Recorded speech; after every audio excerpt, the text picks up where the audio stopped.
In this video I'm going to talk about the reasons to buy a cheap Android tablet when you may already have a more expensive iPad or the equivalent Android tablet.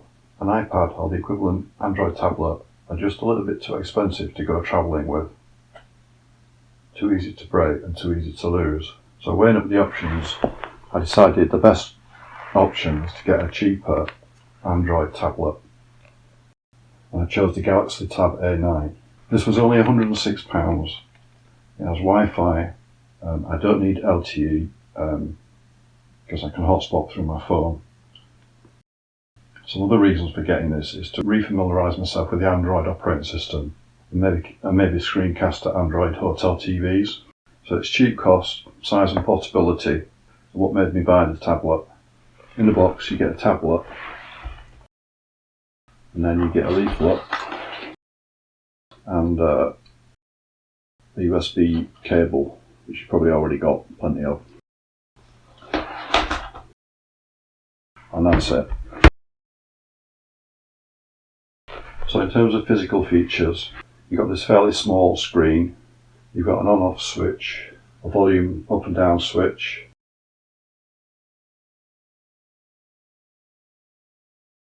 you've got a port for power, you've got a headphone jack. On this side you've got a socket for SIM card and then loudspeakers on both sides of the tablet. It comes with 64GB of RAM and 4GB of working memory. 64GB is enough to get me started, and I won't be using it to take photos or video, and it's got enough space on for a couple of movies. In comparison to other tablets, your iPad is going to cost you more than £300, an iPad mini £500, and your Android tablets will cost sort of roughly the same. So £106 is a lot cheaper than that. In terms of setup, that was easy enough. You needed a Google account and a Samsung account setting up, which you probably already have. And then adding the Google account gave access to your YouTube and your Google Mail. So apps that I installed initially were YouTube, down on the bottom, Kindle, your Android browser, YouTube Studio for checking YouTube stats, the Play Store, Google Play Store, Spotify, and then a calculator comes in handy. And then I moved some other apps to the second page, WhatsApp, the camera which I won't be using on this tablet, the Samsung Store which I may not use, and then some of your Google apps which I may or may not use, Google Mail for instance.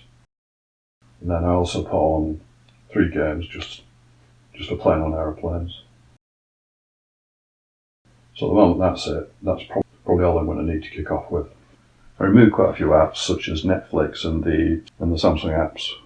So looking at a couple of the main apps that I use, YouTube starts up pretty quickly. Looks okay. The screen looks okay generally. I've no real problems with on such a cheap tablet. It looks fine. And the Kindle app loads up okay. Works fine. Doesn't take too long to open. You can scroll through quite easily. So I'm quite happy with that as well. And then for browsing, so the BBC website, that's quite fast enough just through normal Wi-Fi. No real issues with that, so that's fine too. There's a couple of web apps that I'll just use the web for, Facebook and Instagram. Don't need to install the apps for those. The tablet's a bit slippery, so I bought a case for it. Quite a reasonable cost. I think this will keep it protected.